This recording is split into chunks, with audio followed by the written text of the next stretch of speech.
네, 이번 시간은 일률과 케플러의 법칙, 그 다음에 뭐 만율력 법칙 뭐 이런 내용을 하도록 하겠습니다.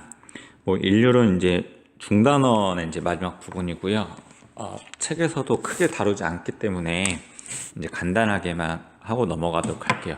원래는 뭐 빗면이나 아니면은 그 뭐 일의 양이 이득이 없다 뭐 이런 것들을 이제 언급을 할 때 하는 내용이긴 한데 나중에 요 일에 대해서 배우는 단원이 또 하나 나오거든요.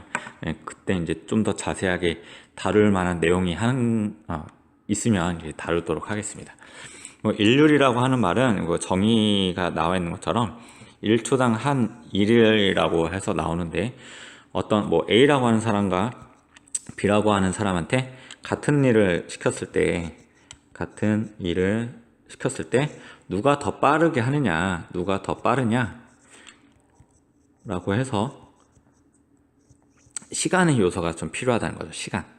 1초당 누가 더 많은 일을 할 수 있느냐 해서 빨리 일을 한 사람 보고 일률이 좋다, 능률적이다 뭐 이런 표현을 하잖아요. 그래서 일률이라고 하는 거는 시간분의 1로 표현할 수가 있고 시간 t분의 1이라고 하는 거는 힘과 이동거리로 표현하는데 보통 이렇게도 계산을 하지만 더 많이 쓰이는 방법이 힘에다가 속력, 왜냐하면 t분의 s가 시간분의 이동거리가 속력이 되기 때문에 이거를 더 많이 활용을 해서 일률에 관련된 문제를 풀긴 하지만 일률에 관한 내용은 점점 이제 줄어들고 있고 이렇게 중요도가 떨어지고 있기 때문에 이 정도만 하고 넘어가도록 할게요. 일률이라고 하는 거는 이제 W라고 해서 단위가 와트를 많이 쓰고 증기기관차 그 와트를 기르기 위해서 한 내용이고요. 원래는 일에 대한 단위 줄, 시간의 단위 세크 해서 줄 퍼 세크로 표현하고 있지만 와트를 더 많이 쓰고 있다. 뭐이 정도만 하고 일률에 대해서는 넘어가도록 하겠습니다. 이 아래쪽에 보면 이제 학습 목표에서 케플러의 운동 법칙, 뉴턴의 만율력 법칙, 그 다음에 만율력과 케플러의 법칙 뭐 이렇게 얘기 나오는데 케플러라고 하는 사람이 이제 행성의 운동에 대해서 정리를 해서 세 가지 법칙에 대해서 언급을 했지만 요게 왜 그렇게 되는지까지는 설명을 못했어요. 그냥 단순히 관측하고 측정한 값을 가지고 이러한 규칙이 있네 발견하는 정도였는데 뉴턴이라고 하는 사람은 본인이 이제 연구를 해서 왜 그렇게 되는지 케플러의 법칙을 이제 설명까지 한 경우를 보실 겁니다. 뒷장에 보면 이제 내용이 나와 있을 거고요. 그래서 이제 케플러의 법칙에 대해서 먼저 설명을 하도록 할게요. 케플러의 법칙에서 제1법칙 타원 궤도의 법칙이고요. 용어 자체가 중요한 것들은 아닙니다. 여러분들이 아마 그 타원 궤도 원의 방정식 이런 거 배웠을 텐데 타원 궤도 방정식에 대해서는 수학에서 배우려면 상당히 뒷단원으로 알고 있어요. 예전에는 그래도 꽤나 일찍 배웠었던 것 같은데 요즘은 그렇지 않더라고요. 어쨌든 타원이라고 하는 녀석은 중심이 초점이라고 하는 녀석이 두 개가 있어요. 초점이 두 군데가 이렇게 있고 이 한 군데에 태양이 있다는 거죠. 태양이 있어서 행성이 요 주변을 이제 공전을 하게 된다 그러면 초점까지의 거리를 연결을 하게 되는데 요 값과 하고 요 값을 더한 걸 여기를 뭐 A라고 합시다. 여기를 B라고 할게요. 그래서 이제 행성이 다른 곳으로 공전을 해서 다른 곳을 공전을 해가지고 여기 왔다고 한번 가정해 봅시다. 그러면 여기서 태양까지 거리랑 또 다른 초점까지 거리가 있는데 여기를 뭐 C, 여기를 D라고 한다 그러면 A 플러스 B 한 값하고 C 플러스 D 한 값이 같더라라는 겁니다. 타원 궤도의 규칙, 타원 궤도에서는 이게 항상 성립이 되거든요. 그래서 공전궤도 아무 데서나 뭐 요 지점이든 요 점이든 여기든 막 이렇게 연결해서 해봤더니만 이 값들이 항상 일정했다는 거야. 오 마이 갓. 공사 중이야.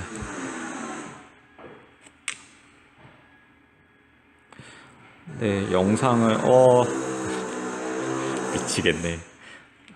영상을 끊고 다음에 이거 더 안 하려나? 이런. 아무튼 이렇게 해서 더한 값이 항상 일정해서 성립하더라 해서 타원 궤도의 법칙은 넘어가도록 할게요. 두 번째 면적 속도 일정의 법칙인데 너무 시끄러운데. 계속 하려나?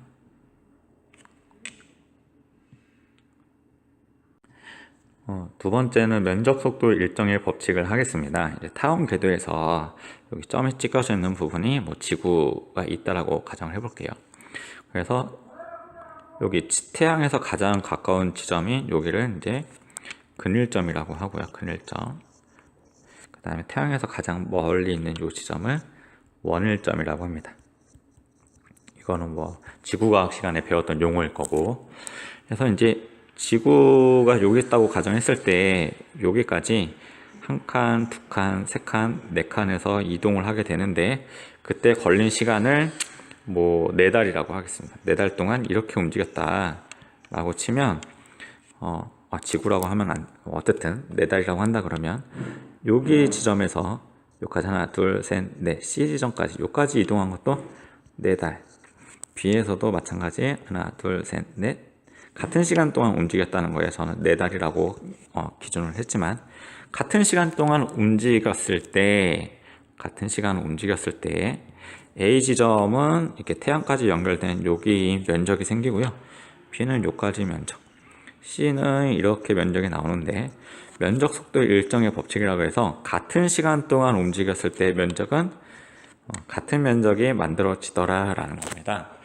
근데 요 같은 면적이라고 하는 녀석이 중요한 게 아니라 같은 면적 동안에 같은 시간 동안 같은 면적을 움직였는데 같은 시간 동안 움직였으니까 요 A 지점 같은 경우는 이만큼이나 움직여야 되잖아요.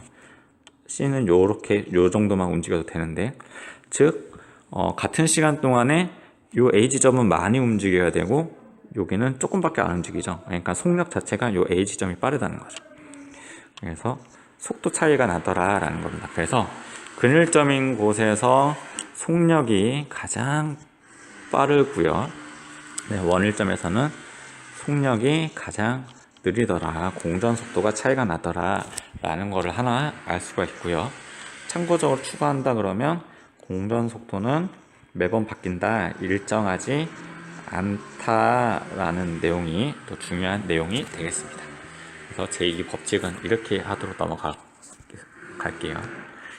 제3의 법칙은 조화의 법칙이라고 하는데 조화의 법칙은 먼저 공전주기라고 하는 녀석하고 공전주기와 궤도 반지름 사이에 어떤 규칙성이 있더라 라는 건데 궤도 반지름은 여기 왼쪽에 있는 보는 것처럼 태양이 가운데 있다라고 가정을 하고 장 반지름이라고 하는데 타원 궤도에서 요 긴 쪽에 있는 반지름을 장 반지름이라고 하는데 이 친구의 값이 궤도 반지름이에요. 그래서 가끔 가다가 좀 기초적인 질문을 할 때 여기 있는 거를 이제 뭐 문제에서 태양 거리를 뭐 궤도 반지름이라고 묻는 경우가 있는데 그렇지 않고 중심에 있을 때를 궤도 반지름이라고 한다. 낚이지 않도록 조심하시면 되겠습니다. 그래서 이 조화의 법칙은 뭐냐? 공전주기를 이제 앞으로 T라고 할 거고요. 지금 여기 깨져서 화면이 잘 안 보이지만 제곱한 값하고 궤도 반지름이 이제 R 세제곱한 값으로 뭔가 측정한 것들을 막 이러쿵저러쿵 뭔가 연구를 해봤더니만 요 기울기 값이 일정한 거를 찾아냈는데 즉 공전주기라고 하는 녀석하고 궤도 반지름이라고 하는 녀석이 뭔가 일정한 값으로 규칙성을 갖더라 하는 게 조화의 법칙이에요. 그래서 궤도 반지름이 길다라고 하는 거는 태양에서부터 이렇게 어떤 아주 멀리 떨어져 있다는 거죠. 그런 녀석이 일정한 값이 가리려면 요 값이 일정하게 가리려면 공전주기도 커져야 되는데 즉 멀리 있는 녀석일수록 한 바퀴 태양을 한 바퀴 도는데 오래 걸린더라 라는 내용이에요. 나중에 이제 요거와 관련된 문제는 나오는 대로 요 공식을 활용한 문제를 한번 풀어보도록 하겠습니다. 조화의 법칙. 다음은 뉴턴의 이제 만율력 법칙입니다. 만율력 법칙은 무슨 뜻이냐면 이때 만자는 세상의 모든 만물, 물체를 뜻하는 거고, 유차는 있다라는 거고요. 인력을 뜻하는 거, 인력은 서로 잡아당기는 거죠. 그래서 종합을 한다 그러면 세상의 모든 물질이나 물체들은 서로 잡아당기는 인력이 존재하더라 라는 내용이 이제 만유인력 법칙이고, 뉴턴이라고 하시는 분은 이 만유인력 법칙이 왜 나타날까라는 거를 이제 생각을 하다가, 질량이 있는 모든 물체들은 만유인력을 가지고 있을 것이다 라고 이제 가정을 하고 얘기를 했다가, 이제 그런 내용들의 이제 물질을 이제 최근에 밝혀진 거죠. 이제 힉스 입자라는 데까지 이제 나올 수도 있는데, 어쨌든 이제 질량이라고 하는 녀석이 있으면 이제 만유인력이 작용한다 이렇게 생각을 하고, 힘을 대해서 이제 좀 생각을 했어요. 그래서 가장 쉽게 볼 수 있는 것들이 이제 사과를 예를 들어서 설명을 하죠. 그래서 지구가 사과를 잡아당긴다라고 할 때 힘이 작용하고, 그러면은 지구가 사과를 잡아당긴다 하니까 사과가 지구를 잡아당긴다라고 해서 이제 반작용의 힘이 작용하겠죠. 이때 힘이 같을 거고 방향은 반대 방향이죠. 그 다음에 요 지구에서부터 사과까지 거리가 있는데 R이라고 하겠습니다. 그래서 이때 작용하는 인력 F라고 하는 힘은 연관성이 있는데요. 먼저 질량이 있는 물질이 두 개가 등장을 하죠. 그래서 지구의 질량하고 사과의 질량을 이렇게 표현하도록 하겠습니다. 그래서 지구가 질량이 있기 때문에 사과를 잡아당길 수가 있고, 사과가 질량이 있기 때문에 뭔가 지구를 잡아당기는 힘이 존재한다라고 이제 해서 F라는 거를 고민을 하게 됐다는 거죠. 그래서 질량이 무거우면 무거울수록 이때 작용하는 인력이 클 거다라고 생각을 할 수가 있었겠죠. 아이고, 진짜인데. 무거우면 무거울수록 뭔가 작용하는 힘이 크다라고 생각을 한 거예요. 그래서 지구의 질량하고 사과의 질량을 곱한 값은 이때 작용하는 인력하고 비례하다라는 거고, 그 다음에 사과하고 지구까지 거리가 가까우면 이 힘이 크게 작용할까요? 멀어야 크게 작용할까요?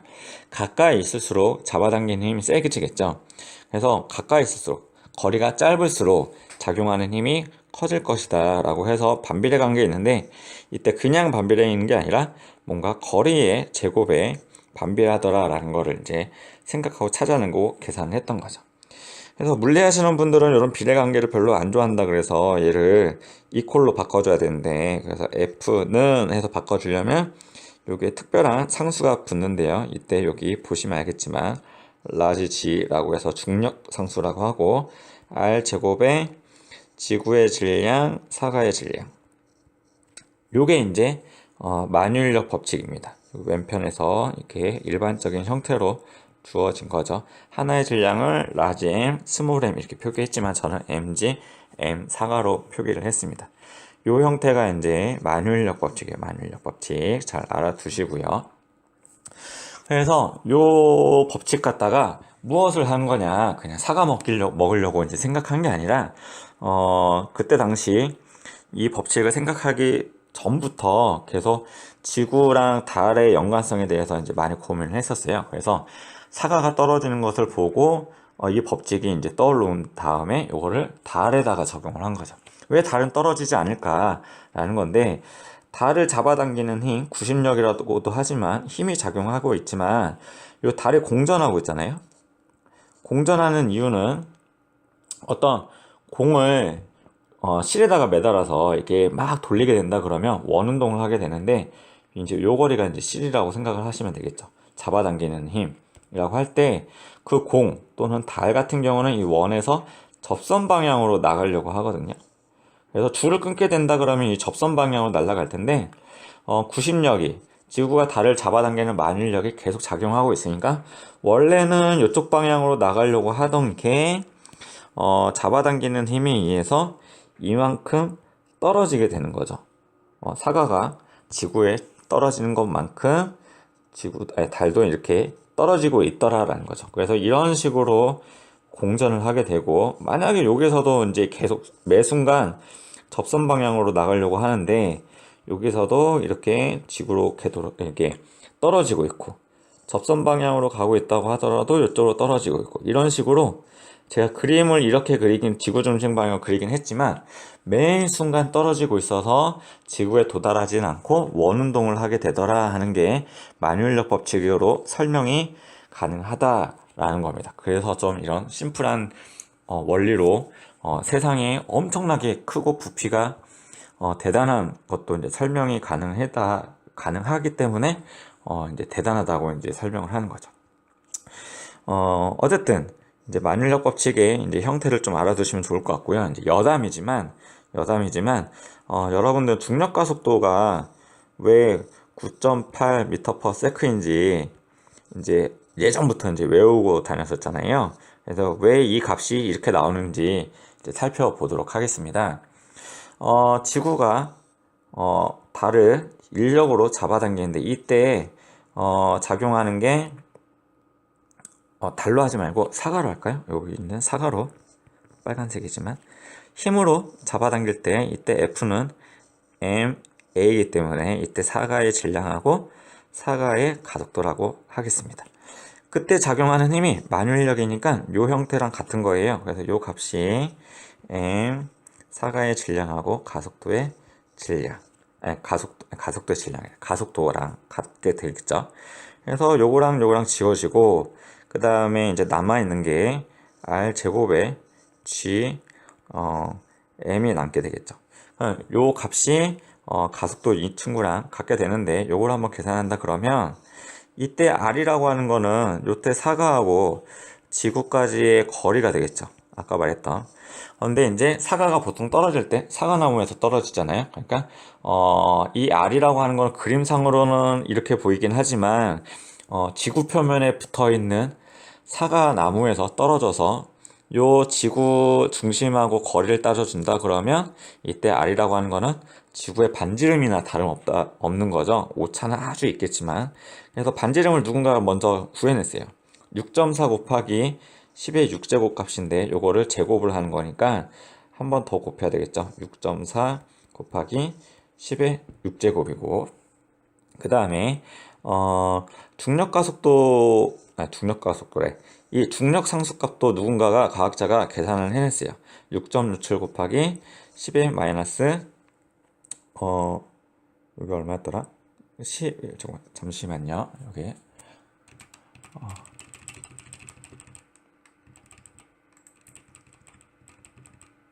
10의 마이너스 11제곱이었고, 그 다음에 여기 있는 지구의 질량도 이제 누군가가 계산을 해냈습니다. 그래서 6 곱하기 10의 24제곱 킬로그램 뭐 이런 식으로 됐는데, 이때 6.67, 6.4, 6.4는 그냥 6으로 거의 비슷하다 그래가지고 이렇게 약분되고 이렇게 약분되다 해보게요. 그러면은 아래는 10의 12제곱만 남고 위에는 10의 13제곱이 남는데, 이걸 계산하게 되면은 약 10 정도 나오겠죠. 요거를 더 정확하게 계산을 하게 된다 그러면 이 친구가 9.8이라고 하는 값이 나오는데, 얘가 뭐랑 같다? 사가가 떨어지는 가속도랑 같다. 정해진 값이죠. 숫자로 나온 거죠. 뭔가 변수가 있는 게 아니라 x값이라든지 뭐 질량이 붙는 게 아니라 무조건 뭔가 가속도라고 하는 녀석은 요 값을 갖고 나오게 된다는 거죠. 그래서 이때 가속도 값을 중력 가속도라고 이제 정하고 있어요. 여기선 사가가 떨어졌지만 만약에 떨어지는 물체, 사가가 대표적이었지만 떨어지는 물체들은 다 중력 가속도 10 또는 9.8이라고 하는 값을 갖고 떨어지게 되더라 라는 거지. 그래서 이렇게 해서 예전부터 외웠던 9.8이라고 하는 중력 가속도에 대해서도 이제 설명을 했습니다. 이제 뒷페이지로 넘어가도록 할게요. 이제 뒤로 넘어가게 되면 또 이제 케플러의 법칙, 세 개의 법칙이 나왔는데, 케플러라고 하는 사람은 이 세 개의 법칙을 그냥 관측을 통해서 이제 해석을 한 거지, 왜 이렇게 되는지 그 원리에 대해서는 설명을 못했어요. 근데 이제 뉴턴이라고 하는 사람이 만유인력 법칙으로 이 세 가지의 법칙이 어떻게 설명이 됐는지 깔끔하게 설명했기 때문에 그거에 대해서 이제 알아보도록 하겠습니다. 첫 번째, 타운 궤도의 법칙인데, 아까 앞에서도 설명했듯이 타원 방정식 같은 건 두 개 초점에서 이제 행성까지의 거리를 이제 더한 값이면 요거랑 더하고, 만약에 딴 데로 이제 공전을 해가지고 여기 왔다 그러면은 이렇게 연결한 값이 난 더한 게 항상 일정하다라는 거에서 타원 궤도를 했는데, 이제 만율적 법칙으로도 어떻게 설명했냐면 지구 중심입니다. 지구 중심이지만 여기서 이제 야구 선수가 나와 있죠. 이걸 좀 확대를 하겠습니다. 야구 선수가 야구공이 아니라 사과를 던지고 있는데, 사과를 이제 처음에 약하게 던지게 되면 멀리 가지 않고 앞으로 떨어지게 되겠죠. 당연히 모든 물질은 던지는 거는 이제 땅바닥으로 추락을 하게 됩니다. 근데 이때 떨어지는 궤도가 어떤 궤도냐면 지구 중심을 하나의 초점으로 갖는 이런 타원 궤도를 가지면서 떨어진다는 거예요. 만약에 더 빠르게 던지게 되면 더 멀리 가서 추락을 하게 되고, 이때 떨어지는 추락하는 궤도가 마찬가지 지구 중심을 초점으로 한 타원 궤도로 움직이더라 라는 겁니다. 그래서 이제 더 빠르게 던지게 된다 그러면 요게 이제 계속 떨어지고 있지만 땅바닥에 도달하지 않고 요게 되돌아와 가지고 뒤통수를 때리는 요 원 궤도를 그리는 경우가 생기겠죠. 이제 속력이 점점 빨라지게 된다 그러면 이때 원 궤도가 뭐냐면 인공위성 궤도가 되는 거예요. 속도가 빨라지면 인공위성 궤도를 그리면서 떨어지고는 있지만 원 궤도를 그릴 수가 있습니다. 그래서 인공위성을 발사할 때 엄청나게 빠른 속도로 이제 발사를 하게 되는 거죠. 더 자세한 계산을 통해서 어떤 각도로 발사하는지도 중요하긴 하지만요. 만약에 인공위성 궤도보다 더 빠르게 던지게 된다 그러면 돌지 않고 얘가 이제 우주 밖으로 나가겠죠. 이게 이제 로켓 발사 궤도예요. 로켓 발사 궤도. 그래서 인공위성 궤도하고 로켓 발사 궤도는 이런 게 있구나 라는 정도만 참고를 하시고, 이게 사과가 떨어지는 것 자체만으로도 뭔가 타원 궤도로 이제 지구 중심으로 그렸지만 이게 뭔가 타원 궤도로 행성이 움직이고 있더라 라는 거를 간단하게 설명을 했었습니다. 두 번째, 면적 속도 일정의 법칙인데요. 면적 속도 일정의 법칙에서 태양이 하나의 초점이고, 예를 들어서 이쪽 방향이고, 태양에 가까운 요 B라고 하는 지점이 뭐죠? 여기가 이제 근일점이 되죠. 근일점. 요 A가 원일점, 가장 먼 지점이고, 요게 너무 확대를 해서 이제 글씨까지 깨지는구만. 그 상태에서 이제 행성이 공전을 하고 있는데, 예를 들자 그러면 면적 속도 일정의 법칙이라고 하는 게 뭐냐? 여기서 예를 들어서 요 A 지점, 빨간색으로 할까요? 여기 A 지점에서 행성까지 요까지 오는데 걸리는 시간을 T라고 하겠습니다. 그러면 먼 곳이니까 이때 속력도 있겠죠. 속력도 VA인데 이 친구는 좀 작을 겁니다. 그래서 요 행성이 요까지 도달할 때 그럼 요 행성하고 이때 출발 지점하고 연결한 면적이 하나 생길 겁니다. 그 다음에 만약 또 B에서 똑같은 시간 T 시간 동안에 이동을 한다 그러면, 예를 들어서 한 요까지 이동한다고 가정해 볼까요? 근일점이니까 속도가 빠를 거라는 것도 이제 염두를 해 두시고, 그러면 요까지 이동했다고 봅시다. 그러면 이런 면적이 생기는데, 면적 속도의 법칙은 지금 그림에서는 좀 타원이 너무 일그러져 보이긴 하지만 대략적으로 완전히 일치하는 것도 아니기만 하지만요, 이때의 면적하고 요 오른쪽의 면적이 같더라 하는 겁니다. 그래서 이때 원일점에서 통과할 때 속력이랑 근일점에서 통과할 때 속력을 먼저 일단 비교를 한다 그러면, 속력은 당연히 근일점을 통과할 때, 행성이 통과할 때 속력이 엄청나게 빨라요. 근데 이거를 뉴턴 법칙으로 뉴턴이 운동 법칙으로 만율력 법칙 말고도 여러 가지 법칙을 활용을 해서 설명했는데, 어떻게 설명을 했냐? 약간의 오차가 있지만 이쪽 방향으로 이동하는 거를 이제 우주적으로 본다 그러면 이제 요 정도 회전이 아니라 이런 삼각형 모양으로 면적을 가진다라고 계산할게요. 이 정도의 오차는 아주 부피가 클 때, 그 다음에 타원이 거의 원 모양에 가까운 타원일 때는 오차가 상당히 줄어들겠죠. 그 다음에 여기서도 이러한 모양의 삼각형이 있다라고 한다 그러면 면적 속도 일정의 법칙에 의해서 이때 오른쪽의 면적이랑 왼쪽의 면적이 같게 되겠죠. 그래서 왼쪽에 있는 삼각형의 면적을 먼저 계산을 하게 된다 그러면 삼각형 모양이니까 2분의 1이고요.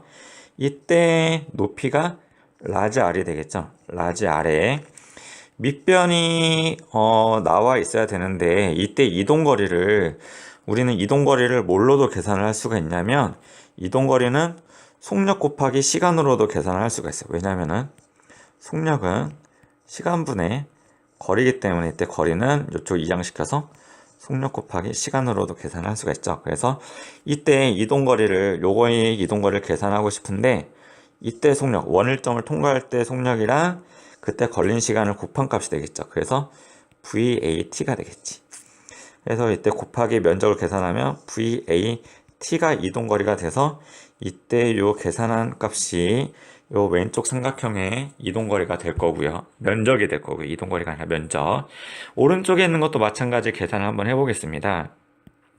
여기 스몰 r이 있어야 되는데 이때 삼각형을 계산한다 그러면 2분의 1이고요. 이때 밑변이 스몰 r, 그 다음에 높이가 왼쪽에서의 이때 이동거리를 계산한 것처럼 이동거리 s는 이때 속력 VB에다가 이동한 시간 마찬가지 같은 시간 동안 t만큼 이동했잖아요.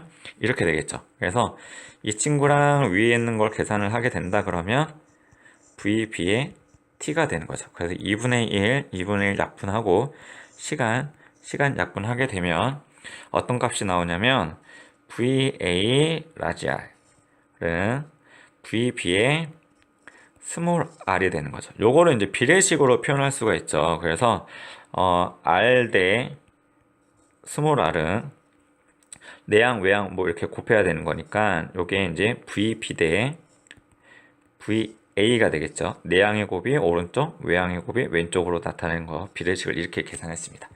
그래서 지금 왼쪽에 있는 그림을 보게 되면 예를 들어서 요 태양에서 A까지의 거리가 숫자 2다 라고 하면은 이때 값을 1이라고 가정을 한번 해볼게요. 2와 1이라고 하면은 2대 1이 되는 거죠. 여기 있는 것처럼 아래쪽에 2대 1일 때 그러면은 어떻게 되느냐, 얘가 2대 1이 돼야지 이제 같은 값이 되는 거잖아요. 즉 반지름이 길 때 장반지름이 길면 속도가 느려졌죠. 장반지름이 짧아지면 속도가 빨랐죠. 그래서 속도의 비율은 몇 대 몇이 됐냐? 1대 2가 되는 거죠. 그래서 멀리 있는 녀석일수록 원일점이 왜 속도가 느리냐? 반지름이 길기 때문에 속력이 느려지는 거고 반지름이 짧기 때문에 속력이 빨라지는 건데 여기서 중요한 점은 몇 대 몇인지 비율까지도 계산을 했다라는 겁니다. 그래서 이제 면적 속도 일정의 법칙을 뉴턴 법칙으로 설명을 했는데요. 이 뉴턴 법칙이 어디서 나온 거냐면 각 운동량 보존 법칙이라 그래서 물리 1에서는 다루진 않는데 각 운동량 보존이라 그래서 물리 2에서 다루는 이제 회전을 할 때 운동량 값이라 그래서 우리 지난 시간에 운동량 MV를 곱했는데 이때 회전하는 중심축에서 멀리 떨어졌을 때까지 반지름을 R까지 포함을 해서 일정한 값을 갖더라 하는 내용이지만 알 필요는 없고요. 참고만 하시면 됩니다. 여기 그림에 뭔가 이상하게 사람이 써 있는데 김연아라고 할게요. 김연아. 그래서 김연아가 이제 이런 회전 기술을 보일 때 이렇게 하죠.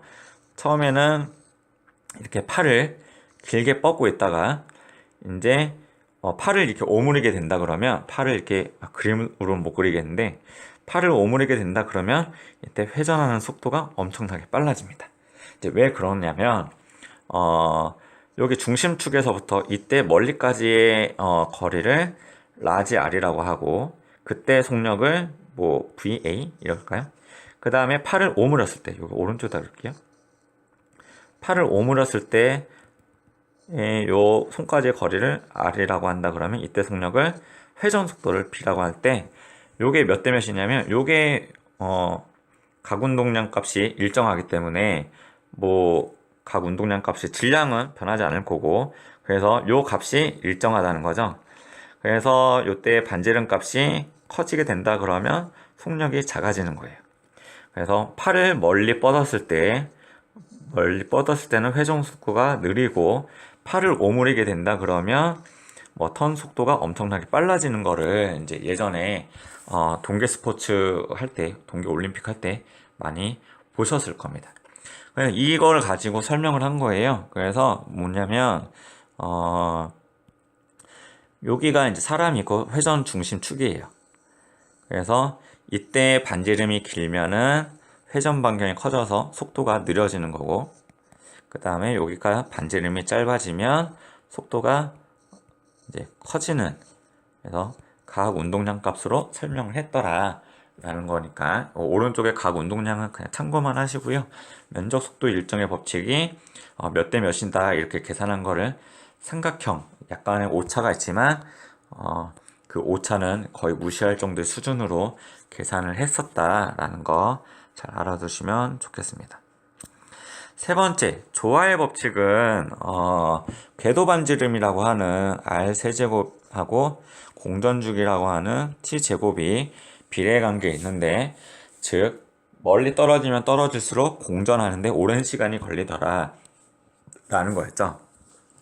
그래서 이거를 뭘로 생각을 했냐면 마늘력하고 구심력으로 안쪽으로 이제 잡아당기는 힘이 되는데, 원운동을 한다고 이제 가정을 해볼게요. 원운동, 요게 지구고 여기가 태양이고 지구가 잡아당긴다고 한다 그러면 만율력으로 먼저 표기를 한번 해보겠습니다. 요게 나와 있는 건데요. 만율력이 G R 제곱, 여기 R로 표기가 되어 있죠. R 제곱에 라지에 스몰에, 요 값이 구심력하고 같은 거예요. 만율력으로 작용을 하고 있지만 만율력 대신 원운동에서의 잡아당기는 이 구심력은 어떻게 표현되냐면 이렇게 표현돼요. 요거는 외워야 되는 건데 물리원에서는 다루지 않은데 가끔 모의고사나 수능 문제에서 요 조화의 법칙을 유도하는 거에서 막 빈칸 넣기로 나오는 경우가 있었어요. 그래서 구심력이 어떻게 되는지 좀 알아두면 좋긴 하겠는데 거의 없었긴 했는데 한 5년에 한 번씩 아니면은 한 5, 6년 동안 봤었던 수능 문제에서 한 문제가 힌트로 주어질 때 빈칸으로 이제 넣기 위해서 여기가 뜬금없이 구심력이 이제 나온 적이 있었던 것 같아요. 왜냐면 구심력은 원운동에서 다루는 부분이고 원운동은 물리원에서는 지금은 교육과정에서 빠져 있는데 여기 이제 좀 요 부분을 설명하기 위해서 어쩔 수 없이 들어가 있는 것 같더라고요. 그래서 만율력인 이렇게 표현된 만율력하고 구심력 값이 동일하더라 라는 걸로 이제 조화의 법칙을 설명을 했다는 거죠. 그래서 이때 질량하고 이때 중심 반지름을 이렇게 계산을 하게 된다 그러면 R분의 G M V 제곱이 남긴 하는데, 이때 V 속력을 V는 속력은 시간분의 거리잖아요. 시간분의 거리인데 이 행성이 속력을 가지고 이렇게 한 바퀴 돈다고 한다 그러면 이때 이동할 때 그 구심력, 그러니까 공전 속도가 되는 거죠. 이때 속력은 공전 속도를 이제 얘기를 하는 거고요. 공전할 때 걸리는 시간을 뭐라 그러냐면 한 바퀴 도는 거를 공전주기라고 하잖아요. 공전주기, 그래서 T로 하고 이때 S 이동거리, 이거 한 바퀴 돌 때 이동거리를 원주라고 하죠. 원운동이니까 원주는 어떻게 계산하냐면 2파이R로 계산을 하죠. 2파이R, 반지름 여기 스몰 r로 표기가 되어 있죠. 이렇게 표현이 된 겁니다. 그래서 이 친구를 여기에다가 대입을 하게 된다 그러면 이제 아래와 같은 공식이 되겠죠. V에다가 얘는 지우기 전에 벌써 이렇게 넣었네. 그래서 넣게 된다 그러면 계산을 한번 해볼게요. R에 라지 G M에다가 제곱하면은 여기가 T 제곱 4 파이 제곱에 R 제곱이 되겠죠. 그래서 요거를 다 정리를 하게 된다 그러면 요거와 같은 모양이 나옵니다. T 제곱이고 여기 R 세제곱이 올라와서 R 세제곱이 되고 나머지는 다 넘기게 된다 그러면 4파이 제곱에 G M이 되는데요. 이때 G라고 하는 거, 상수예요. 6.67 곱하기 10의 마이너스 11제곱이라고 하는 값이고, 요거 라지 M이라고 하는 거는 태양의 질량이잖아요. 요것도 어떤 값이 정해져 있는 거죠. 상수. 사도 상수고요. 이때 파이는 3.14니까 다 정해진 값이에요. 그러니까 무슨 소리냐? 요 값이 일정한 값을 갖는다는 거죠. t제곱하고 r세제곱이 일정하다라고 해서 지난 시간에 말했던 케플러 법칙이 t제곱하고 r세제곱이 비례관계 있더라 라는 거를 이제 찾아낸 거죠. 이렇게 밝혀낸 거죠. 그래서 요것도 알아두시면 좋을 것 같고요. 나중에 요거를 활용한 문제는 꼭 풀어봐야 되는데 좀 난해할 수 있다라는 거 좀 미리 좀 말해 놓겠습니다. 이제 예제 문제 하나만 하고 이제 바로 마치도록 하겠습니다. 지금 A 지점하고 B 지점이 있는데 만유인력을 비교했습니다. 즉 태양이 A도 잡아당기고 B도 잡아당길 건데 만유인력은 누가 더 크게 작용할까요? A 지점하고 B 지점이죠. 행성이 공전할 때 만유인력은 B가 더 크다. 왜냐면은 G의 R 제곱에 M1, M2인데 태양이 M1이고 이 친구가 M2겠죠. 거리가 가까우면 가까울수록 만유인력이 세게 작용하기 때문에 가까운 지점인 B가 커지더라. 운동에너지 같은 경우는 어떤 건가요? 운동에너지는 2분의 1 M V 제곱이니까 속력이 크면 클수록 운동에너지 값이 크겠죠. 속력이 빠른 데는 근일점인 B에서 속력값이 클 겁니다. 그래서 B에서도 클 거고, 역학적 에너지는 A 지점에서의 역학적 에너지와 B 지점의 역학적 에너지는 항상 보존될 겁니다. 같다라는 걸 알 수 있고요. 위치 에너지는 역학적 에너지는 운동 에너지와 위치 에너지 값이 일정한데 이 친구가 같고, 지금 운동 에너지는 얘가 크니까 위치 에너지는 A 지점이 커야 되겠죠. 뭐 그렇게 따져도 되고요. 태양으로 떨어진다라고 가정하게 된다 그러면 얘가 여기서 떨어지는 거예요. 이만큼 높이가 되는 거고, 이 친구는 이쪽으로 떨어지는 건데 높이가 이만큼 되는 거죠. 얘가 훨씬 더 높죠. 2배 높으니까 A가 위치 에너지가 크다, 뭐 이렇게 설명을 하셔도 되겠습니다. 요 파트가 학교에서도 녹화들 하고 한데 공사 때문에 이제 멈췄다가 또 빈 교실을 찾다가 이제 또 선생님들이 들어오시고 막 해가지고 많이 끊기게 된 점 양해 부탁드립니다. 그래서 멘붕이 와서 설명도 뭔가 버벅댔던 것 같아요. 아무튼 수업 시간에 이제 잘 이해가 안 가는 부분은 따로 질문을 하시거나 수업 시간에 하셔도 되고, 수업을 이미 했으면 뭐 또 그냥 평소에 쉬는 시간에 오셔도 될 것 같아요. 여기까지 하겠습니다.